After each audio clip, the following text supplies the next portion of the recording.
Olá, bom dia. Hoje é terça-feira. Vamos estudar um pouquinho mais sobre a Palavra de Deus, sobre a Escritura, a Bíblia e a sua cultura. As culturas diferentes dos profetas, dos escritores que estudaram a Bíblia. Lá em Atos, capítulo 17, versículo 16 até o 32, vai explicar um pouquinho a história onde Paulo estava pregando na praça, nos locais onde ele estava, e foi levado pelos líderes das leis, lá em Atenas, para um lugar chamado de Areópago, ou seja, um exemplo como se fosse uma grande assembleia aqui no Brasil, um local onde acontecessem essas maiores assembleias. Cito o exemplo como se fosse a Câmara dos Senadores aqui do nosso país. Pois é, num lugar assim ele foi levado lá, e lá ele explicou a morte de Cristo, o ministério de Cristo e o resultado da ressurreição de Cristo, que eles não entendiam, eles não tinham esse conhecimento e muito menos essa crença.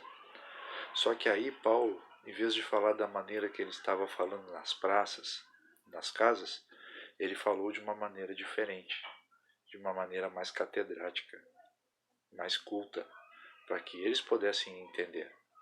E assim também é a palavra de Deus. Vários escritores ao longo de muitos e muitos anos, escritores que nem sequer se conheceram, escreveram a palavra de Deus. Só que você vai ver que em alguns livros elas foram escritas de alguma forma, e em outros livros de uma maneira de se expressar e de se interpretar diferente, por questões das suas culturas. Mas olha que legal, mesmo sendo distante um escritor de outro, tudo o que eles escreveram chegaram até nós hoje, pela graça e o poder de Deus, nos dando entendimento, nos dando a interpretação de uma maneira fácil para que a gente entenda o que é preciso para a nossa salvação. Vou citar um exemplo que a lição cita hoje, a álgebra. Foi escrita há muito tempo atrás e hoje quase a gente nem usa, mas a gente entende e sabe para que ela serve. Então, queridos, quando você vê a palavra de Deus sendo interpretada de uma forma, você confira. Procure, se você tiver alguma dúvida em alguma palavra, procure no hebraico, no original hebraico, no original grego, para a gente sanar essa dúvida.